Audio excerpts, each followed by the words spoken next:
everyone seen Hadley? Okay. The youngest member of our class.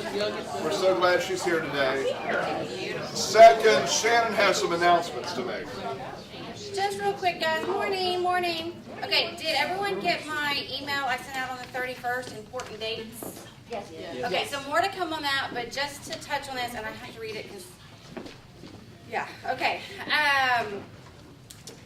August 19th is Promotion Sunday. That's in there, so mark that down. High attendance day. It's also the start of our new campaign, which we'll hear more about. Just be here August 19th. September 9th, we'll only have one service. All right, 11. At 11, more to come on that. But these are just things to put a reminder in your phone, on your calendar, and you're like, oh, what was that? And then you can search for my email. I'm going to try to keep you all up to date on a lot of things this year. I finally, both girls walking, they're basically talking. They can take care of themselves, so I'm free to do. Okay, not tomorrow. Next Sunday, we have Ryan in class. Yes. Our new resident. So we'll do meet and greet. How do you do? All those goods. So you probably need to be here the 12th, the 19th, and just every Sunday. If my emails are anything, they're going to start coming rapid fire. You're going to learn a lot of stuff going on. Okay, name tags. Anybody miss them? Where did those things go?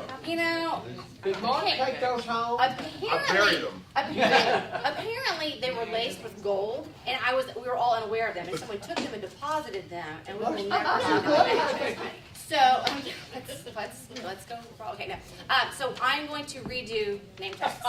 However, I am going to wait until the end of this month, the start of September, because we're about to kind of kick off our church calendar, and there may be some shifts. I don't know. We may get some new members. I hope we do. And I just want to make all 120 at the same time, or 114 or 107, wherever we're at right now. So they are coming. They will be done. But count on them at kind of the end of August, 1st of September is kind of what I'm thinking along those lines. One more thing, and I didn't write this down. If you guys aren't on Facebook or if you don't have kids, then you might not see MOPS here, Wilshire MOPS, which I'm a part of, which is amazing, is looking for volunteer help to watch our kiddos. It's 2 Fridays every month, kind of what I call this semester. So we start on September 7th, and it's every other Friday, kind of until we get into the holidays, and then we break, and then we start up in January. And then in the spring semester, I think there's 2 months where we only have one meeting. And I can get you all those dates. I'm planning to send out an email. But if you want to come love on my kids, or anybody's kids, we're always looking for volunteers. It's from 9 until noon. All of us moms, we get together for community fellowship. It's a great time. Last year was my first year, and this year I actually have a position. Imagine that, I got roped into another title. But it is wonderful. It has helped me out tremendously, and it is so nice to be with other moms and just have that 4 hours together every other Friday. But we need help watching our kiddos. So if you want to be a permanent, or you just want to volunteer 1 or 2 Fridays this semester or next semester, I'm going to send a little blurb out in an email. I just wanted to throw that out because we're looking for some people to come love on our babies. So read my emails. If you're not getting the emails, let me know. Last thing I'll say about this, because sometimes we get double email, like you'll see something comes out like a prayer request, and you'll see it out again. Here's a good way to know if it came from, like a church email. If you scroll all the way down at the bottom, you should see a little blurb about constant contact. If you see that, it went to everybody that we have an email for in our class, okay? If it just came from me personally, or from Dave personally, or from Mark, you won't see at the very bottom constant contact, trademark. If you reply to that, it goes into Cyberland. It doesn't come to anybody. So if you see an email with a prayer request, say anything, and you scroll down to the bottom and it says constant contact, you cannot reply back to that email, and that also tells you it went to the class. Cool? Yeah? I think that's all I have. All right, thank you, Shannon. Just a couple of additional points on what Shannon's already told you. Next Sunday, Ryan will be with us. We're working out what we're going to do, whether he's going to teach the lesson or whether we're going to have a dialogue or whatever. We'll work that out this week. But regardless, Ryan will be here. And remember that our class is going to be hosting Ryan and Mia and Bates for the next 2 years. More to come on that. Lots of good Sunday, too. out of that. They're delightful. Bates is just adorable.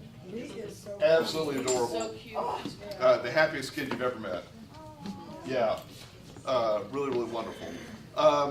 And the reason we're having one service on September 9th is we're going to take a photograph of the entire church in worship. Yes. For the directory, right? So this is sort of an old-fashioned thing that people used to do, right, in churches. In my knowledge, I think the only example of this I've ever seen in Wilshire's history was way back in the chapel in the early days, right? Didn't we do it 5 years ago? Isn't that the front picture of the directory? No. From the back. From the back. Oh, from the back. Yeah. Yeah, we want your faces. Oh. Yeah, for history and posterity. So that's why we're pushing everyone into one service on September 9th, and we want to have a totally packed sanctuary for that. So, Let's do it on Easter, take it. When there be so many visitors. yeah, well, it's okay. That might be. We have a real sweet note from Miriam Henry, who is joining us via live stream. I feel certain she often is. She says, "Thank you to the class so very much. Your thoughtfulness is most helpful. I've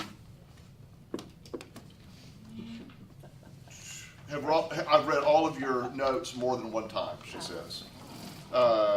She wants you to know that she's having trouble walking, trying to have some help on that. She's watching the live streaming.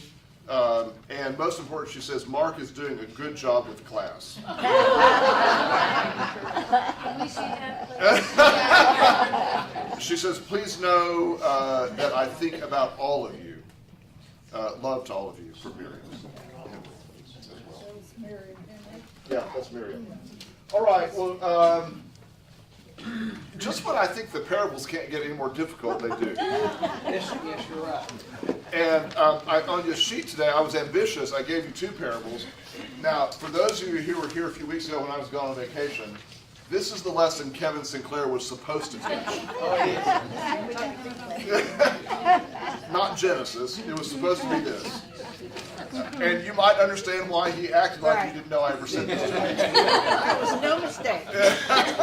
Once we get going in this lesson, you're going to say, oh, wow. We're only going to tackle the first of these 2 parables today because it's more complicated than I realized. So this is Luke chapter 18. And actually, I probably should have included verse 1, but I didn't. Okay. Verses 2 through 14. 2 through 8 is what we're going to do. Who would be our reader today for this? Looking for a reader? Pat? Okay. He said in a certain city there was a judge who neither feared God nor had respect for people. In that city there was a widow who kept coming to him and saying, "Grant me justice against my opponent." For a while he refused, but later he said to himself, "Though I have no fear of God and no respect for anyone, yet because this widow keeps bothering me, I will grant her justice, so that she may not wear me out by continually coming." And the Lord said, "Listen to what the unjust judge says.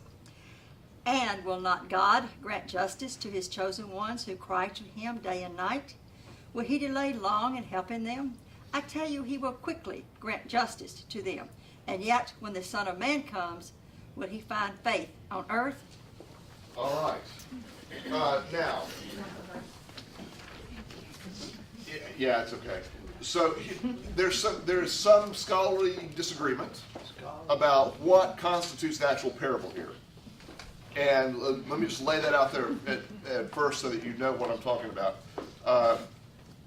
Everyone, even the most skeptical, agree that verses 2 through 5 are the heart of the parable. There is some dispute about particularly verses 6 through 8, whether they were interpretation added by Luke as he wrote, whether they were taken from another source and put in here, whether they were actually spoken by Jesus at the same time, and whatnot. So how you interpret this parable depends in part upon what you think about verses 6 through 8. However, I would say this: if you don't have verses 6 through 8, the parable is very confounding. because there is no point to it at all. Mainly.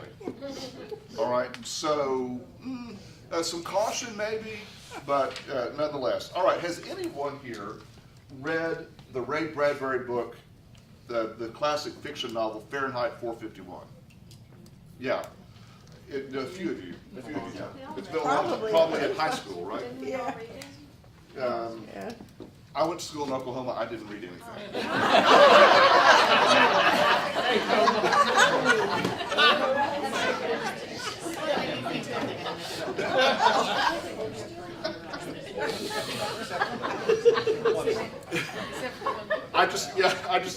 I couldn't get to New Mexico soon enough. Well, in Fahrenheit, that's actually wrong. I did read some stuff. Mainly on my own. In Fahrenheit 451, there is this, the setup is a reversal of expectations. So in this world of a future totalitarian society, for example, the role of a firefighter has changed. So that firefighters are those who start fires, not those who put out fires. I think they refer to it in the book as firemen. Firemen. So you don't have a full extent of understanding of what that job is until you go into the book just a little while. Okay, yeah, so I cleaned it up a little bit, made it gender neutral, but it really was a fireman. And they start fires, they don't put them out. And so these people we think of as public servants to help us are actually not, right? They're now devoted to the burning of books and homes and books within them. And so one of the characters in the novel asks, is it true that long ago firemen put out fires instead of going to start them? And as we read that, we hear this, everything's backward from the way we expect it to be, right? That is when kids are young, sometimes they'll talk about, it's opposite day, right? This is opposite day with this. And that's the way some of the parables are as well, and that's the way today's parable is, because we have what someone has called a perceptual displacement. What is once plausible becomes implausible, what is implausible becomes plausible. Accepted values are turned upside down. For example, in other parables we've talked about a speck of leaven, which carries universally negative associations to Judaism, is given a positive value in one of the parables. An impoverished widow and a beggar become signs of God's favor. A Pharisee is rejected. A Samaritan is praised. A crook turns out to be a hero. What is going on with the parables? And so we've talked previously about how the point of the parable often is to incite us. Jesus tells stories that are intended to have shock value to them, right? So into this scene, we now come to a parable about a widow. And in biblical lore and in society at large, widows are what one author has called the most unconventional of conventional figures. They are expected to be they're expected to be weak, and yet we love it when they move mountains. They're expected to be poor, and yet we love it when they prove to be savvy managers. They're expected to be exploited, and we root for them when they take advantage to get ahead, right? And there's a long string of widows as characters in the Bible. In the Old Testament, we begin with Tamar, who is the first official widow mentioned in Genesis chapter 38. And that's a story I won't recount to you right now. Go read it. We'll have that from Kevin next time. Yeah, we'll get Kevin to talk about Tamar next time. Allison actually has a lesson she does on Tamar, dysfunctional families of the Bible, I think. You have Naomi, you have Ruth. Here's a name, Orpah. Anyone know Orpah? Is that That's who Oprah Winfrey is named for. But they spelled it wrong. But that's right. Yeah. You have Abigail. You have the wise woman of Tekoa in 2 Samuel. You may be more familiar with the widow of Zarephath, who is who's about to die, right? and so forth. Now, Luke, as a gospel writer, here's an interesting little thing to think about.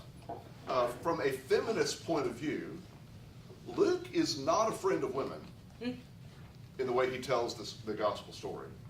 If you were to go do an analysis of the way Luke portrays women, you're going to like Paul a whole lot better. Really? Because in Luke's gospel, women typically are in inferior roles or shown to be weak in some way. Poor, dependent, powerless. For example, in the series of widows in Luke's gospel, we meet Anna, who's 84 years old, the widow who never left the temple but worshiped there with fasting and prayer night and day, chapter 2. And then this woman fasts and prays. So Luke's widows tend to be devout, which is good, right? But Anna doesn't ever speak in Luke's gospel. She doesn't engage, and she didn't cause any trouble either, right? So then we go and we hear about the many widows in Israel. It's a reference back to the widow of Zarephath from Elijah that he makes. And then we come upon the widow of Nain. Jesus has compassion and raises her son from the dead. You have widows who are preyed upon by bad scribes. You have a woman who's married to 7 brothers and widowed 7 times, about whom the Sadducees ask, whose wife will she be in the resurrection? Right? So the point is, whose wife will she be? And then you have the widow. This is a positive one. You have the widow who comes and gives all she has in Luke chapter 21, the widow's mite. And then you have in Acts, which Luke also wrote, you have the widows who are overlooked in the church's daily distribution of food, which leads to creating the first deacons. And then you have widows mourning the death of Tabitha, who may have been their patron in Acts chapter 9, and so forth. So there's this. My point is, there's a lot of reference to widows in the Bible and even in Luke's gospel, but they're always characters to be pitied in some way. They typically evoke our sympathy in some way.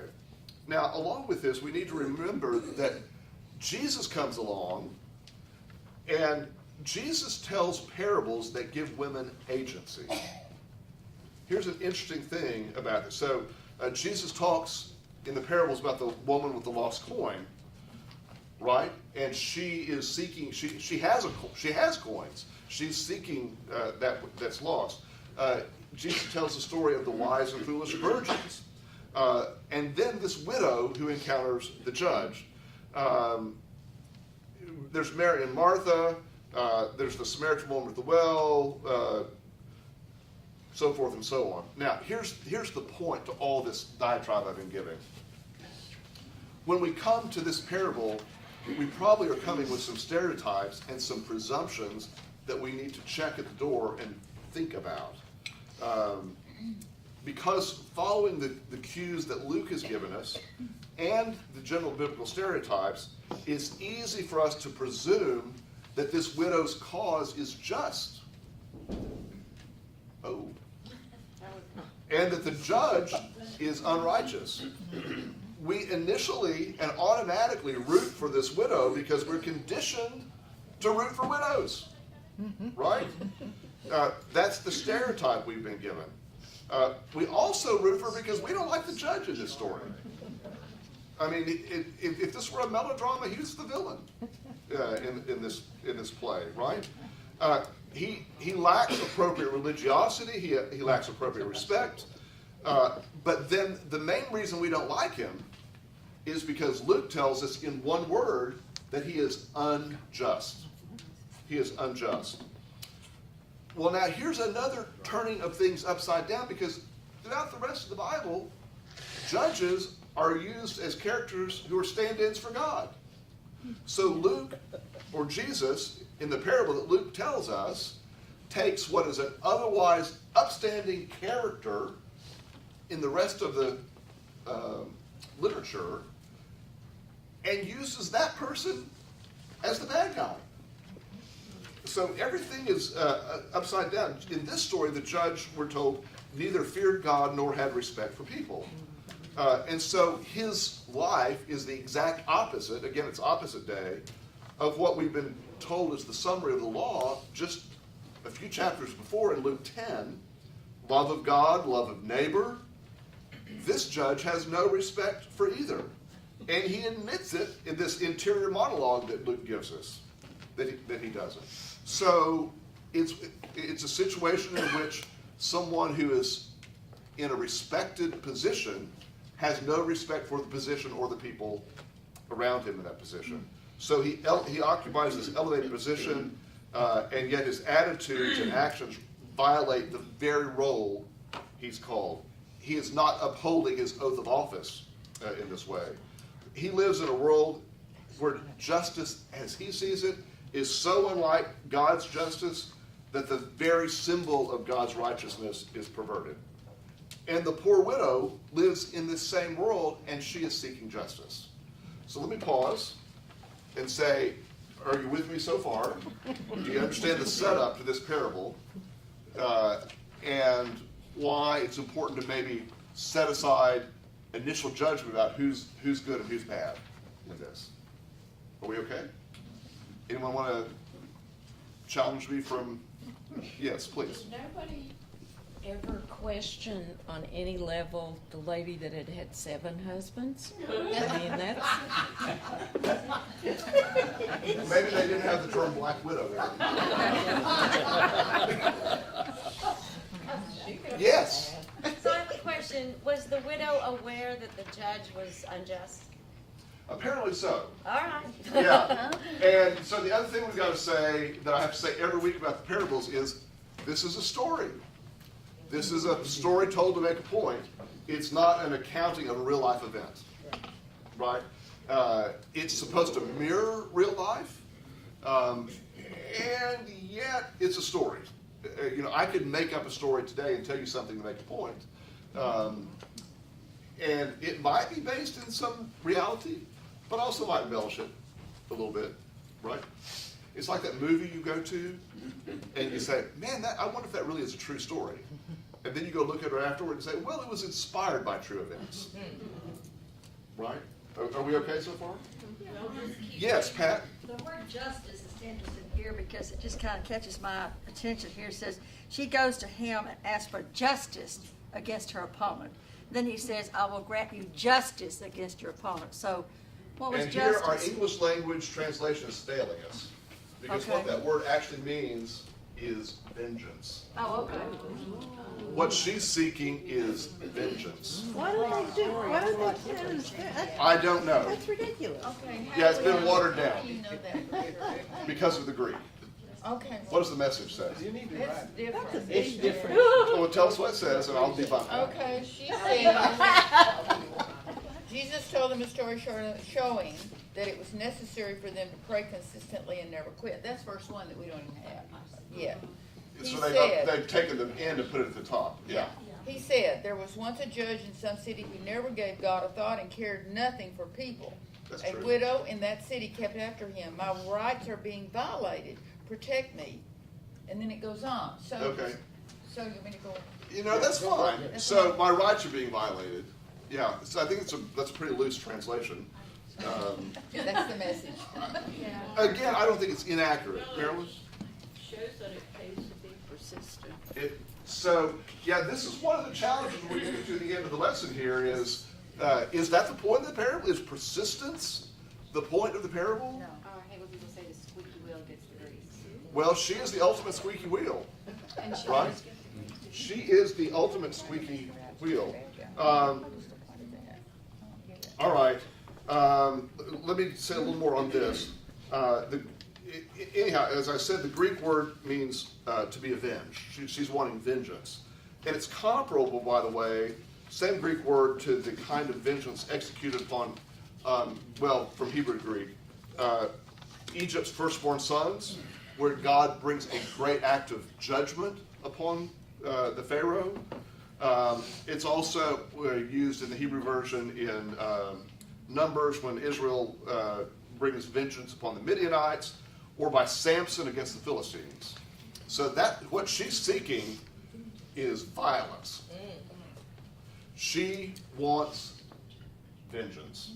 She doesn't want just justice. She wants vengeance with this. Yeah. Now the other phrase, the NRSV text that I had you read this morning, that's on our sheet, is sort of mild in another point, because it says that the widow will wear out the judge. This sort of tamps down the actual content of this. The Greek word here is a boxing term. The judge is concerned that the widow will give him a black eye. So whether you think that literally or metaphorically, whether she's threatening violence or sort of a form of community black eye, there's at least humiliation or mortification that she's seeking. She wants to embarrass him and make him look bad if he doesn't do what she wants. Why in the case of this judge would he care about that? Well, apparently he doesn't. Yeah, apparently he doesn't, which is probably why she's ineffective to this point. And it's by her persistence that she wears him down within this.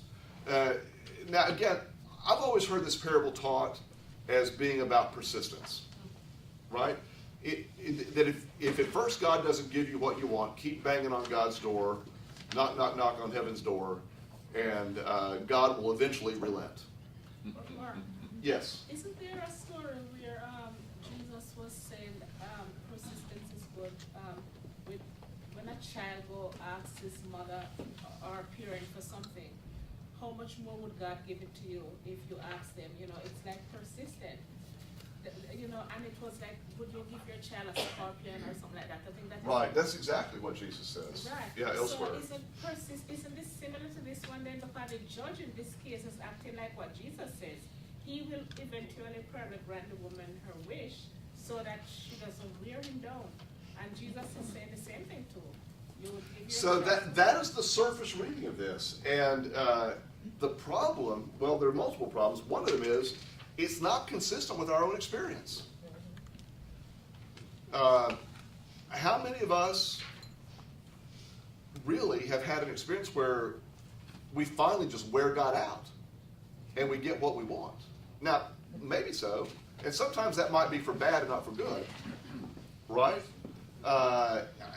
It gives me this image of the kid in the grocery store who's pitching a screaming fit until he gets the Fruit Loops or whatever, right? I tried to wear him on the door and it didn't work. I don't like it because it seems like it rewards bad behavior. It does seem to reward bad behavior all the way around.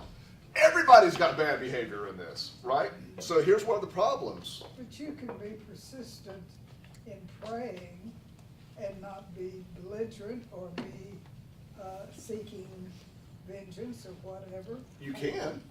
And She's not.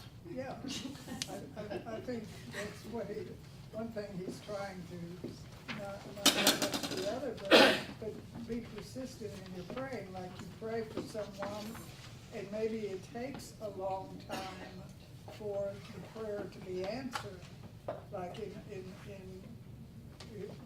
and sometimes it's answered, but not in the way you want it. And that's true too. So, But not to give up. think about, in 1 Thessalonians, Paul teaches us to pray without ceasing. And we would all agree that's a positive, commendable thing, right? But Mark, yes, this wasn't rewarding bad behavior. She needed help. I mean, but we don't know that. well, let me rephrase that. But the way it says it, it Yeah. does not say that she went out and did something terrible and she wanted justice in her case Yeah, or anything like that. It just says that she needed justice. Now, in my neighborhood, there are some people that I could really qualify to wear out the judge if I wanted to. Fortunately, I don't, but yeah. yeah. So the problem here again is the difference between justice and vengeance. And here's where our English language is failing us. in our translation. So I should just cross out justice. Just my cross vote, out and justice and write vengeance. vengeance. Okay. Yeah. Mike? I just don't In- see this in- on in, vengeance. Linda's Bible, if that, based on what you're saying, why did they not use the term vengeance here? Why, what? Because this Yeah, I one don't is know. invalid according to. Yeah, I don't know. I mean, I think so often this is the problem of our So translation. what other translations do you have, and have they used that? I didn't go dig through that. You'd That's love good. King James in this one. Say what? Said you would love King James. What does King James say? Let's see, he spake a parable unto them to this end, that men ought always to pray and not to faint. Saying, there was in the city a judge who feared not God, neither regarded men. And there was a widow in that city, and she came unto them, saying, avenge me of mine adversary. And he would not. Yeah, I like King James. But afterwards he said to himself, though I fear not God and regard man, yet because this widow troubleth me, I will avenge her, lest by her continually coming she weary me. And the Lord said, hear what the unjust judge saith. And shall not God avenge his own elect, which cry day and night unto him, though he bear along with them? I tell you that he will avenge them, and speedily. Nevertheless, when the Son of Man cometh, shall he find faith on the earth? Yeah. Okay, you're just gonna have to trust me that this is what the Greek says. I'll bring my Greek dictionary next week. We don't know whether this is a civil trial or a criminal trial. We don't know what her problem is. Yeah, I mean, she could be right or she could be wrong. We don't know, but we assume because she's a widow, she's right. Right? So think for a moment about the sweet, elderly widow who lives down the street, who you assume is the most lovely person because she's an elderly widow, and then you find out she's actually an axe murderer. It's like arsenic and old lady. Arsenic and old ladies. But they were very kind about her. Yeah. Yeah. Take this though and write several scenarios about it. Well, yeah, so the point is we don't know. And there's no, they give no evidence. Into your mind. That's right. I mean, you're just presuming. Yeah. It's easy to jump to conclusions because of the key words that spark us. Widow, judge, right? These are words that have just automatic meanings to us. Mark, In this, yes, Darrell. we are assuming she was an old lady. She could have been a young She widow. could have been, yes. In this society, widows were often young because they married, older men often married younger women. Right? All right, now, here's the deal. Assuming this word means vengeance, and Well, the impression to me is she didn't give up. You know, the squeaky wheel gets the attention. She kept going. so hold that persistent thought because we're going to make another application of it in just a few minutes. Don't forget it. Assuming this word means vengeance and not justice, right? If a person seeks vengeance, they're not seeking to love their enemies, which is what Jesus taught as well, right? And we're going to be prone to resist this idea because we think, again, of widows and people in need of our protection and being nonviolent in this case. Now, you've heard me quote Amy Jill Levine a number of times in our study of the parables. Amy Jill Levine is the Jewish New Testament scholar who has a really interesting perspective on stuff. Now, one of the things she does in her own life, for the past 10 years, she has taught in Nashville in a maximum security prison. She goes every week to teach in a maximum security prison. The prison's called Riverbend.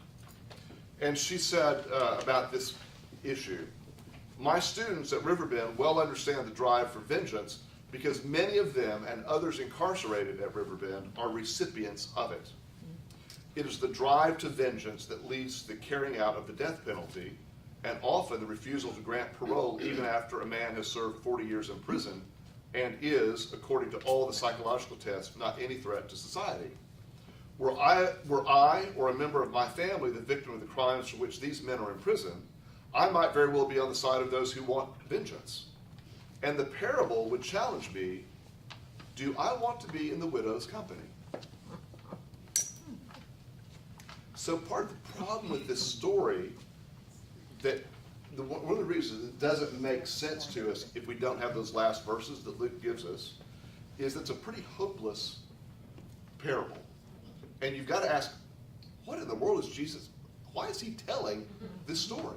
Well, I was gonna ask, Why is Jesus telling this story, right? Now, this appears only in Luke's gospel, but it also, there's a very close parallel to it in one of the non-canonical gospels that we don't normally read, which tells us in a way that there's some authenticity beyond Luke to it, right? But Mark, we're also told, God said, vengeance is mine. Well, there you go. So why is Jesus telling a story about vengeance? Why Right. is it in there? Remember, this is opposite day. And Jesus is telling us a parable where things are backward from our expectations to get us out of our comfort zones and to think about things in a new way. This is probably a story that's intended to shake us up in this way. So now, let's think about the judge again for a moment. We would expect to have a positive relationship between God and the judge because that's the way things typically go with this. In this parable, the object of prayer is the divine being identified only as God, and it's a rather cold God here. It's not Heavenly Father, as we often hear.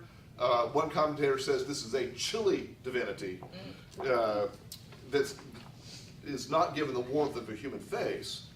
And in fact, the parable turns upon the absence of God in the world. Think about this for a moment.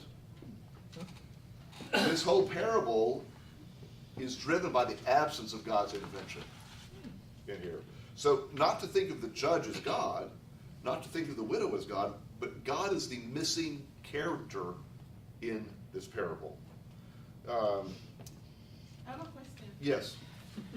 In verse 7, does the word justice also means vengeance? And if it does, why would God have vengeance against those who are his chosen ones? In verse That is a 7. great question, and I did not do the work on that to be able to answer the question. I can look that up right after class real quickly. I won't take the time right now. That is a fantastic question, Terrell. I don't know. Yeah. And what was the question? In verse 7, where we read, and will not God grant justice to his chosen ones, is that also word more accurately translated vengeance? I'm not sure if it's the same Greek word. One thing, when I read that particular Yes. one, before she said it, what I think of is when the people in Egypt, the Israelites in Egypt cried to God, and it was 400 years before people died before they were ever rescued. I happen to be reading Exodus right now, so. Okay, that's fair. That's fair. Some people look at this parable and say Jesus is speaking to his disciples who are going to be living in a world where it appears that God is absent after Jesus' ascension. That the disciples will live, work, and suffer. Dietrich Bonhoeffer had a phrase that says, as if God did not exist, but always in the presence of God. The Bonhoeffer phrase is that we live sometimes in a world as if God did not exist, but we are always in the presence of God. Think about that for a moment. Kind of like today, isn't it? And sometimes we may feel so much despair, it seems like, where is God to be found in the world in which we live, and yet we're also living in the presence of God. So, in such a world, Bonhoeffer says, the obedience of prayer is always possible, and God will not delay in answering. Now, what about when God does delay in answering? This is one of the problems we have. This parable does not answer that question. It does urge us to prayerful and faithful living in confidence that God will act. So, by one way of looking at it, the parable is not about persistence in praying or badgering God until we get our desires. It is about understanding that God will indeed bring justice or vengeance or whatever word you want to use there, that God will act eventually. Okay.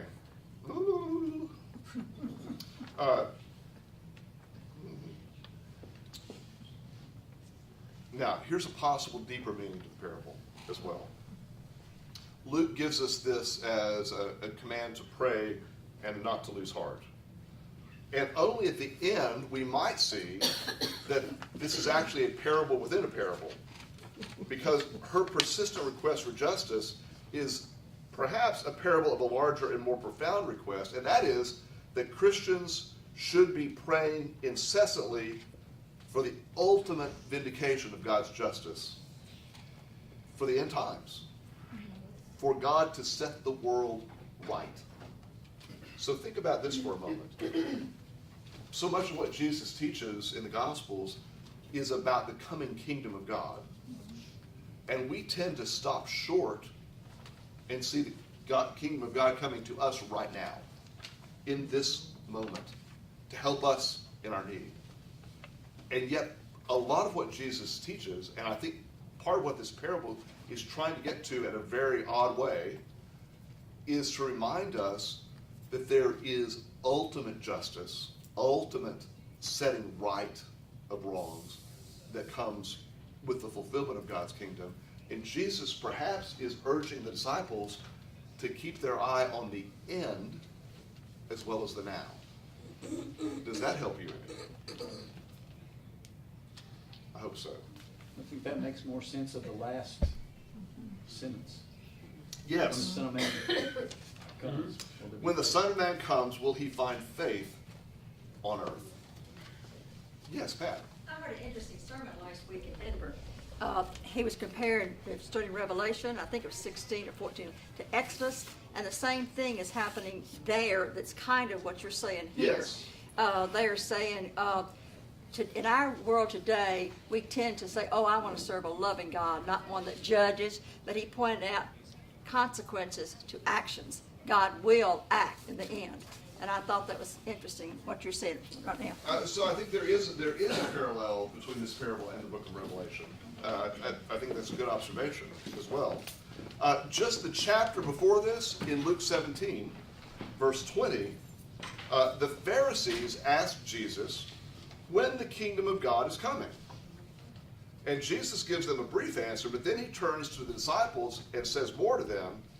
And the clue to understanding this parable falls perhaps within that, where Jesus says in verse 7 here, as we pointed out, will he delay long in helping them?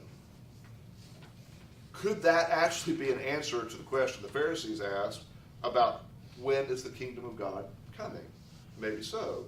We're alerted here that, to that last question that David referenced. When the Son of Man comes, will he find faith on earth?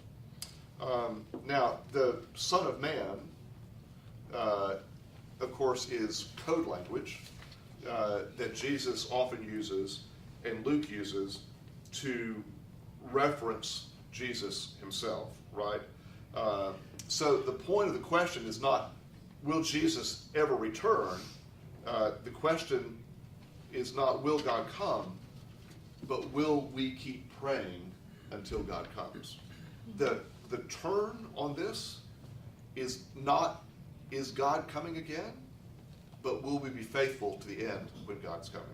Well, Mark, those people lived thinking that That's right. he was coming right, the world was gonna come to an end right away. No You know, doubt Jesus about was it. coming Right. back soon. And so I think their attitude about a lot of this is a lot different than ours, because they were living in the now and we're living in the, In a way, I would think it's easier for them yeah. because it's easier for us to become complacent. Right. Easier for us to become complacent.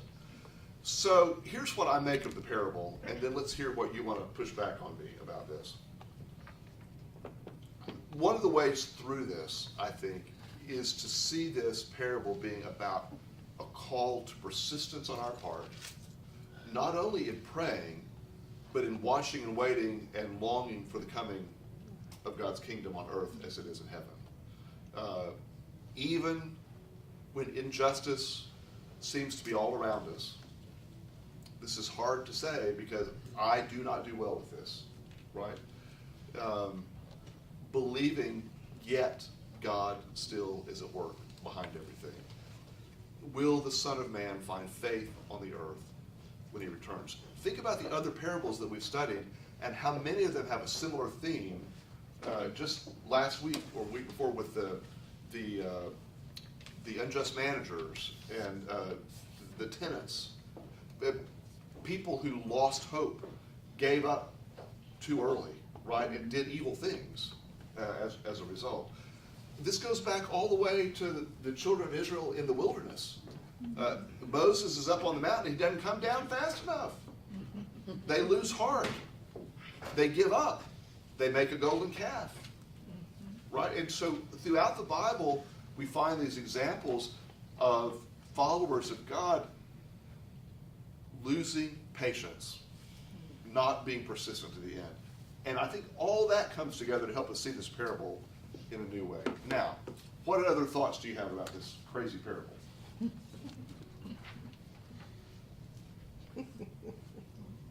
Have we left you completely unsettled? Like your thoughts. It's an odd way to frame it. Yes. I don't quite know how to ask this question, but how much of this, if he's just talking to the Jews and not the Gentiles, how much is this about Jerusalem falling and just the Jews being kind of set out and waiting for? So that's a really interesting question. I think the question was how much this is about what's coming with the fall of Jerusalem and all that. Certainly, there are other places where Jesus forecasts the destruction of the temple and Jerusalem and all that. I think, yeah, you've got to read this as preparation for that. And to bring it home to us, I think many of us have times in life, individually or corporately as a society even, where it seems like everything we believed was true is not working out the way we thought it would, right? One of the stories I sometimes tell at funerals, I told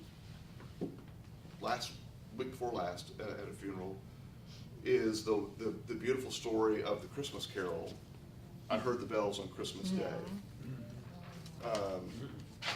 Ralph Waldo Emerson wrote the lyrics to that. After his son was severely injured in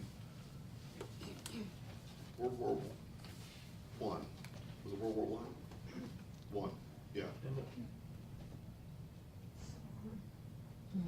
Go ahead. It was a different author.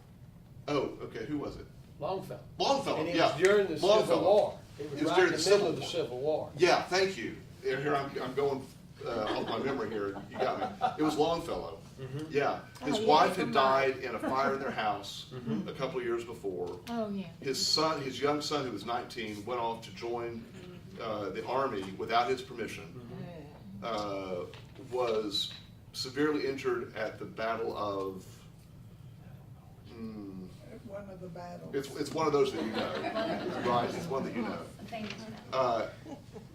And he was despondent on Christmas Day that everything was wrong. And then he heard the church bells ring. And he sat down and wrote these lyrics. I heard the bells on Christmas Day, their old familiar carols play. And wrong shall fail, the right prevail. And peace on earth, goodwill toward all to men, right? That's the kind of persistence that I think is called for in this parable. And I'm telling you, it's hard. This is not easy. Other thoughts on the parable? I'm sort of glad that's over with. Me too. We've never forgotten the Yeah. second one. Okay, yes, Ann. It seems to me that there's, as far as the persistence in praying for vengeance or whatever,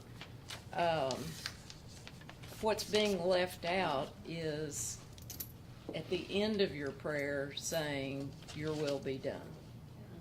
Because what you're praying for certainly does not always happen.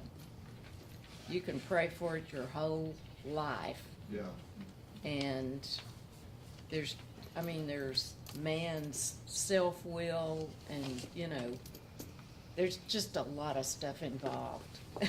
God's will is not necessarily what you're asking for. Yeah, I think that's a really great point to end on.